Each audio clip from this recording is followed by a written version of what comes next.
하나님의 말씀입니다.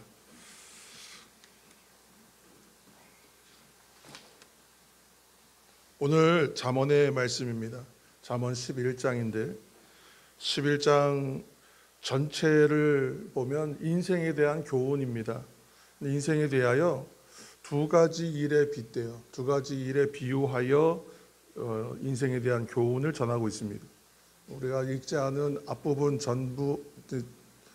앞부분에는 먼저는 이제 장사하는 것에 대하여 인생을 비유하고, 장사하는 사람은 목적이 무엇이겠습니까? 이익을 남기는 것이겠죠. 그래서 장사하는 사람은 당연히 이문이 남는 장사, 좋은 장사를 해야 되는 것이. 그리고 나서 이제 오늘 읽은 부분입니다. 두 번째로 읽은 부분에는 인생을 농사에 비유하는 모습이 나옵니다. 그럼 농사는 어떠한가? 농사도 물론 마찬가지죠. 과정이 있으니까 과정을 생각해야 되겠지만 큰 원리에서 보면 심은 대로 거두게 되니까 잘 심어야 된다는 이야기를 할 수 있는 것입니다. 콩을 얻으려고 하면 당연히 콩을 심어야 되는 거죠. 믿지 않는 사람이라도 심은 대로 거둔다는 말은 당연한 이치요, 원리라고 생각할 것입니다. 그런데 인생이 농사와도 같습니다 라고 말하는 이 말에 담겨있는 의미를 세상 사람들은 온전하게 다 이해하기가 어려울 것입니다. 왜냐하면 인생으로 확장해서 농사를 얘기하면 한 번에 이것이 다 들어오지 않기 때문에, 가늠이 되지 않고 짐작이 잘 되지 않기 때문에 쉽게 수긍하기가 어렵다는 거예요. 예를 들어서 오늘 무엇을 심었거든요. 오늘 심었는데, 그런데 인생은 당장 내일 거둘 수도 있어요. 농사는 원래 봄에 뿌리고 가을에 수확하는 게 이치인데, 인생은 오늘 심었는데 내일 금세 거둘 수도 있습니다. 그런데 혹자는 오늘 심었는데 누구는 내일 거두는 사람이 있는가 하면, 어떤 사람은 수십 년이 지나서도 거두지 못하고 정말 오래 걸려서 거두거나 또는 자기 인생 가운데 거두지 못할 수도 있어요. 이게 무슨 얘기냐 하면 시간차가 존재한다는 것입니다. 또 그뿐이 아닙니다. 장소나 공간의 차이도 있어요. 논이나 밭이 이렇게 정해져 있어요. 내 구획이 정해져 있는 구획이 있어서 거기에다 심어요. 그러면 거기서 거두는 것은 당연한 거예요. 이건 누구나 이해할 수 있어요. 그런데 인생은 어떠냐 하면 분명히 심기는 여기에 심었는데 전혀 엉뚱한 곳에 다른 곳에서 얻기도 하고, 내가 이곳에 심지 않았는데 이곳에서 거두기도 한다는 거예요. 그러니까 강남에 심었는데 강북에 가서 얻고, 서구에 심었는데 수성구에 가서 거둘 수도 있다는 거예요. 예를 들자면 그렇다는 것입니다. 분명히 여기에 심었는데 거두지 못할 수 있다. 다른 곳에 심었는데 여기서 거둘 수도 있다. 그렇다는 것입니다.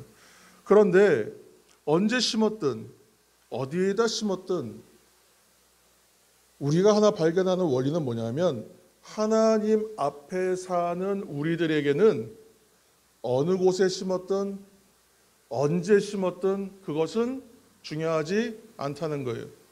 왜 그렇습니까? 하나님이 주시는 것이기 때문에, 우리는 하나님이 주시는 것이기 때문에 반드시 거두게 된다는 거예요. 그러므로 영적인 세계에서도 심고 거두는 것은 동일한데, 우리가 혹시 잘 체감하지 못한다면 방금 말씀드린 대로 시간의 차이 또는 공간과 장소의 차이가 존재하기 때문에, 그래서 한 번에 다 체감될 수 없다. 우리가 하나님의 역사를 한눈에 다 볼 수 없습니다 말하는 것과 똑같아요.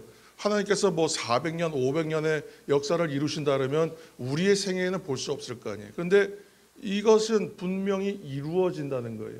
하나님께서 하시기 때문에.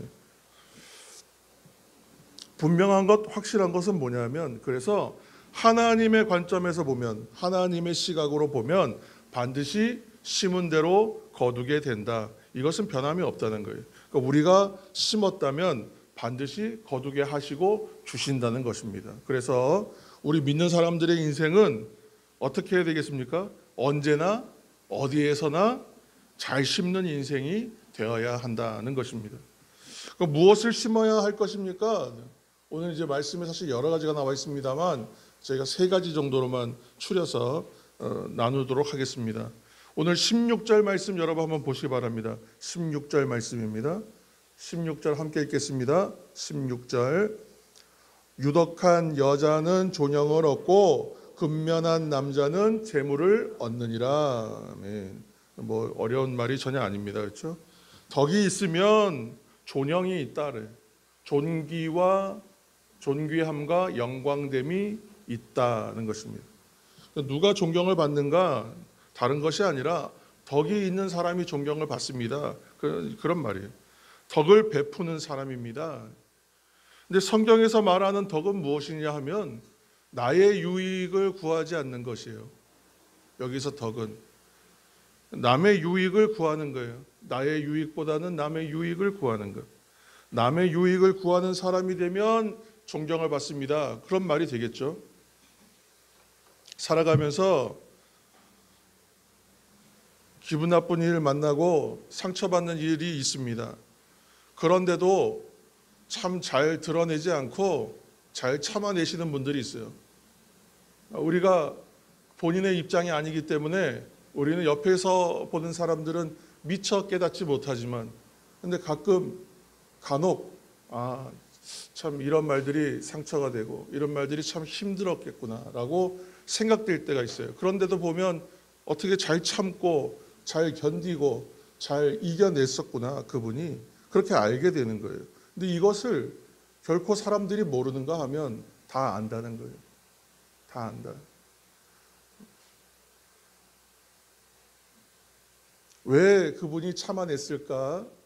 사람들이 다 알게 되죠. 왜 그랬습니까? 자기의 이익 때문에 그런 것이 아니에요. 전체를 위해서, 모두를 위해서 참아낸 것이죠. 사람들이 다 알게 돼요. 그래서 참 덕스럽구나, 덕이 있구나 하고 생각하게 된다는 거예요.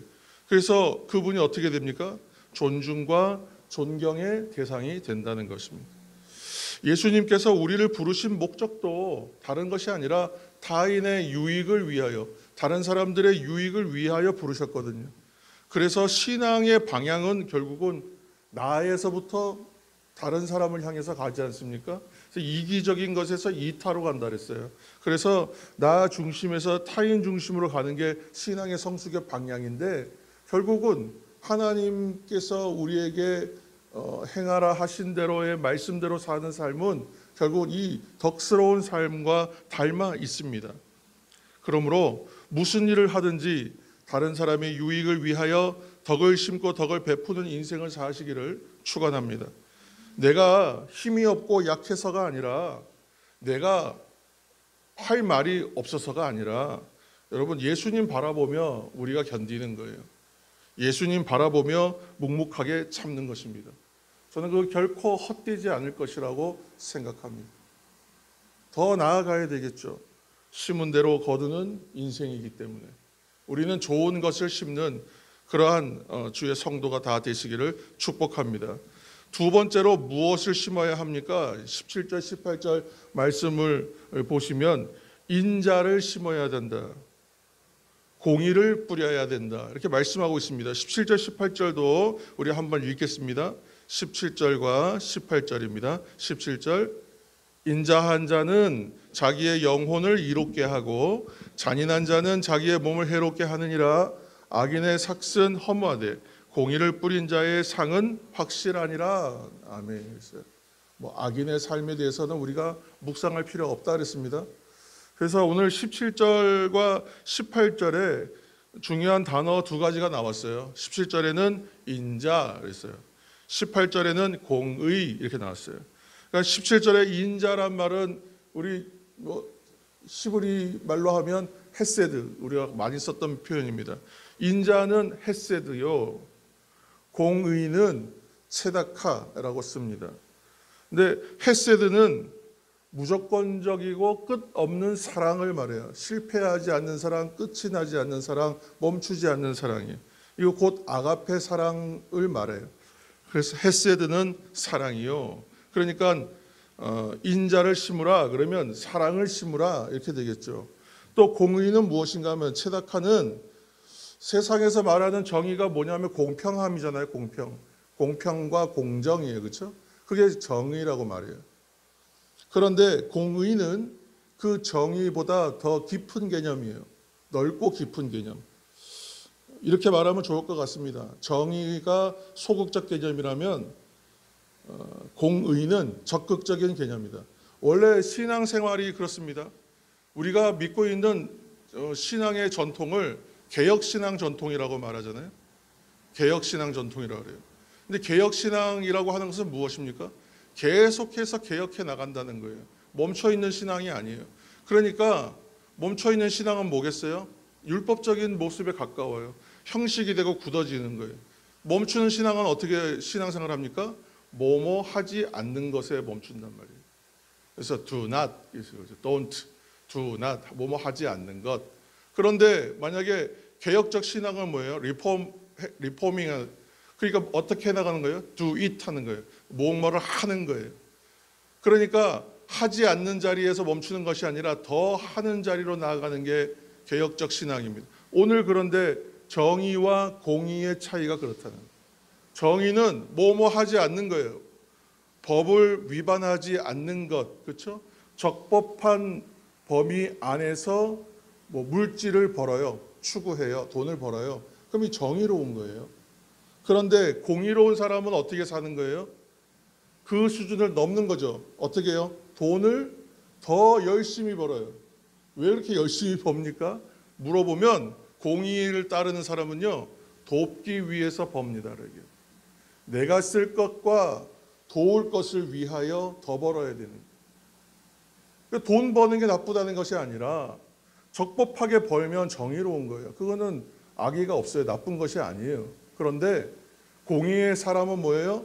더 벌어서 이익을 환원하고 나누기 위하여, 가난한 자들을 돕기 위하여 난 더 벌어야 되겠습니다. 이것이 공의의 자세라는 것입니다. 여러분, 복음의 원리가 그렇잖아요. 복음은 기본적으로 갖고 있는 개념이 뭐예요? 복음은 풍성하다. 복음에 풍성해요. 그러니까 복음은 전해야 주고 나눠줘야 되는 거예요. 풍성하니까. 아무리 나누어주고 아무리 베풀어줘도요, 그래도 풍성해요. 이거는 나누는 사람은 더 풍성해지고 받는 사람도 풍성한 거예요. 이렇게 좋은 것이 없어요. 그러니까 복음은 나눠줘야 되는 거예요. 그래서 복음은 먼저 나를 살리고 너도 살리는 거예요. 그래서 복음을 부끄러워하지 않는 사람은, 복음을 부끄러워하지 않는 모든 사람을 살리는 하나님의 능력이 되는 거예요. 복음. 마찬가지로 무엇을 심어야 된다고요? 사랑을 심고 공의를 심는다. 근데 이 공의는 그래서 무엇과 닮았냐 하면 복음과 닮았다. 그래서 공의를 심습니다. 우리 동일한 의미로 복음을 심는다라고 표현했으면 좋겠어요. 그래서 사랑을 심어야 되고 복음을 심어야 됩니다. 그러면 어떻게 돼요? 먼저는 내가 그 사랑으로 가득하게 되고 그 풍성함을 누려요. 이 사랑을 심고 이 공의, 복음을 심는 사람은 결코 그 끝이 악인들과 같이 허무하지 않다는 거예요. 확실하게 열매를 얻는 만족이 있는 삶이 된다는 것입니다. 이러한 넓이와 깊이를 더해가는 거룩한 종 다 되시기를 다시 한번 예수님의 이름으로 축복합니다. 오늘 우리가 예배하면서 이렇게 말씀을 통해 진리를 찾아가는 것은 그리스도인들은 영적인 사람이기 때문에 그렇다라고 말할 수 있어요. 근데 우리가 영적이다라는 말에 대해서 한번 짚고 갔으면 좋겠어요. 어렵지 않은 말인데 설명하십시오 그러면 되게 모호한 것 같아요. 그래서 영성, 영적인 것 똑같은 말이라고 생각해요. 영성을 추구한다 그래요, 사람들이. 그리스도인은 영성을 추구하는 사람, 영적인 것을 추구하는 사람이라고 그래요. 그러면 영적인 것을 추구한다는 것이 무엇을 말하는 것입니까? 우리가 쉽게 말하면 육적인 것과 반대되는 것입니다. 그렇게 얘기하겠죠. 그럼 그건 무엇입니까? 이렇게 되면 막 꼬이는 거죠. 그렇죠? 우리가 영성 또는 영적인 것을 추구한다고 하는데 여러분 21절 한번 말씀 한번 읽겠습니다. 21절 전혀 연관성이 없을 것 같은데 저는 이 말씀을 풀 수 있다고 생각합니다. 21절입니다. 함께 읽겠습니다.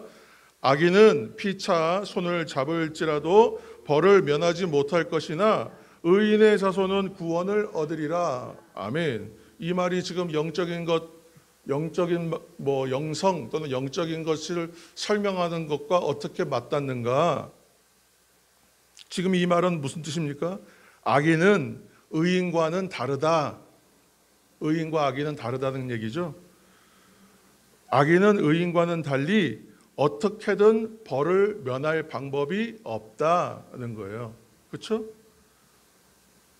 조금 더 풀겠습니다. 여러분, 우리가 길을 가는데 어디 목적지를 향해서 가고 있는데 한쪽에는요 잘 닦여진 넓은 도로가 있어요.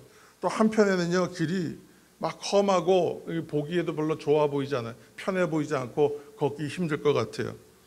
여러분, 어느 길이 좋은 길이겠습니까? 한쪽은 좋은 잘 닦여진 도로가 있고 한쪽은 막 험하고 좁고 굽이굽이 길이에요. 그러면 여러분, 어느 길이 좋은 길이에요? 눈으로 봐서 알 수 있어요? 알 수 없어요. 그렇죠? 왜 알 수 없습니까? 알 수 없다가 정답입니다. 사실은. 왜 그러냐? 길만 봐서는 모른다. 이 길이 어디로 향하고 있는지를 알아야 되기 때문에 끝을 봐야 돼요. 그 끝이 어디인지를 봐야 돼요. 그 길이 어디로 연결되어 있고 그 길의 끝이 어디인지를 알아요. 지금 가는 길이 너무나 잘 닦여져 있는 길인데 이 길로 가면요 낭떠러지예요. 이 길로 가면 지옥이에요. 이 길 좋은 길이라고 말할 수 없습니다.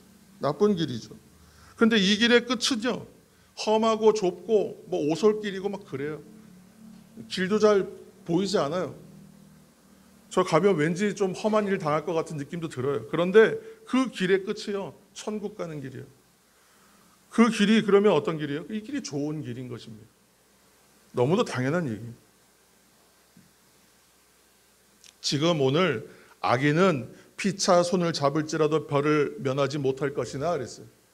아무리 많은 사람들이 좋은 모습으로 손에 손을 잡고 연합하여 그 길이 옳다 하고 갈지라도 그 길이 끝이요 지옥 길이라면 우리는 그 길 갈 이유가 없는 것입니다.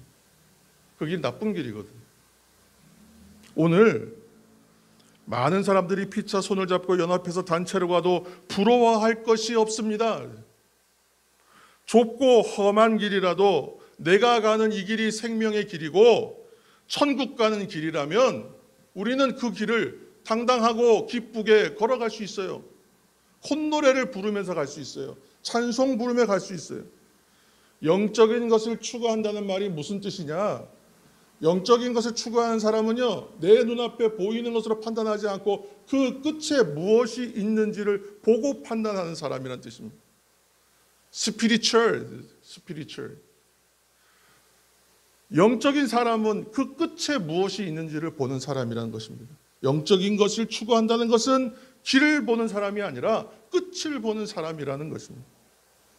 의인의 길은 비록 외로운 길일지라도 여러분 당당하게 걸으시고 당당하게 심으시기를 축복합니다. 생명의 구원이 그 길의 끝에 있기 때문에 당연히 우리는 그렇게 하는 것이에요. 셋째로 구제에 대해서 또 말씀하고 있습니다.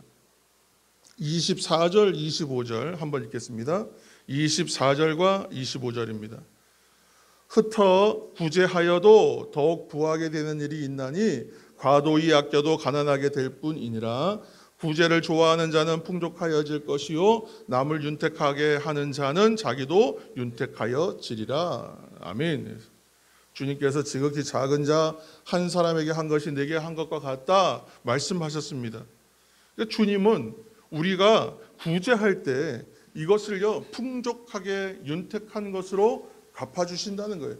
우리가 주님께서 갚아주실 것을 기대하면서 하는 것은 아니라고 생각해요. 그러나 오늘 말씀 가운데 뭐라 하냐면 갚아주신대요. 내가 원하든 바라지 않든 간에 풍족함으로 윤택함으로 갚아주신다는 거예요. 여러분은 자녀들에게 무엇을 물려주셔야 되겠습니까? 물질을 물려주면 좋을까요? 많은 물질을 물려줄 수 있으면 좋겠습니다만 저는 구제하면 풍족함과 윤택함을 물려주게 된다고 생각합니다.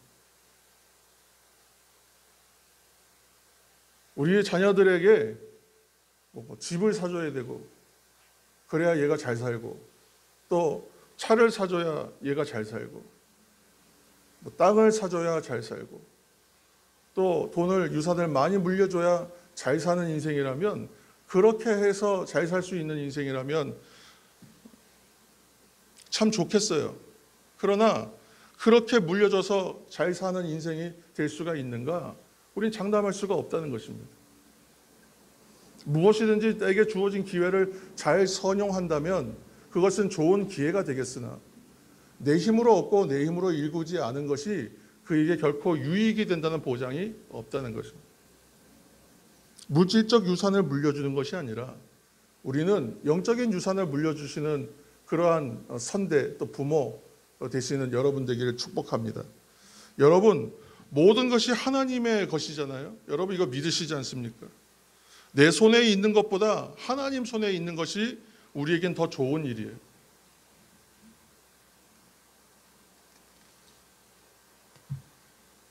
왜 그렇습니까? 필요할 때 하나님께서 더 풍족하고 윤택하게 채워주실 것을 우리가 알기 때문에 그렇습니다. 내가 채우는 것보다 내가 채워주는 것보다 하나님께서 채워주시는 것이 더 확실하고 윤택하고 좋은 방법이라는 것입니다. 여러분도 빈손으로 왔고 저도 빈손으로 왔습니다. 그런데 어떠한 모양이든 간에 하나님께서 주시는 것으로 지금까지 체험받고 여기까지 여러분 함께 살아온 것입니다. 빈손으로 온 인생이었는데 하나님이 주시는 것으로 사는 인생을 우리가 잘 살았다면 자녀들도 그 모습 가운데 은혜로 사는 법, 하나님이 채워주심으로 사는 은혜의 인생을 사는 법을 배우게 될 것입니다. 그 인생 사는 법 가르쳐 주었다면 억만금의 유산 주는 것보다 더 귀한 것 우리가 물려준 것이라는 거예요. 영적인 유산은 그런 것입니다. 내가 아무리 채워주고 내가 아무리 물려준다 한들 하나님이 채워주시는 것과 비교할 수 있겠습니까? 그러나 내가 하나님 앞에서 아끼지 않고 구제하고 섬겼던 것을 하나님께서 갚아주신다고 말씀하세요. 누구에게 갚아주시겠어요? 우리 자손들에게 갚아주시겠죠. 여러분 잠언 19장 17절 말씀 여러분 화면 한번 보시기 바랍니다. 잠언 19장 17절입니다. 여러분 함께 읽으시면 좋겠습니다. 17절 가난한 자를 불쌍히 여기는 것은 여호와께 구워드리는 것이니 그의 선행을 그에게 갚아주시리라. 아멘. 내가 노력해서 수고해서 일구고 얻은 것이다. 그런데 인생을 좀 더 살면 많은 분들의 고백은 바뀌어요. 내가 노력하고 내가 힘썼으나 내가 노력하고 힘든 것에 비하여 내가 노력하고 힘쓴 것에 비하여 더 좋은 것, 더 많은 것 내가 얻었다. 내 힘으로만 얻은 것이 결코 아니라는 것을 알게 된다는 이 세상 사람들도 알아요.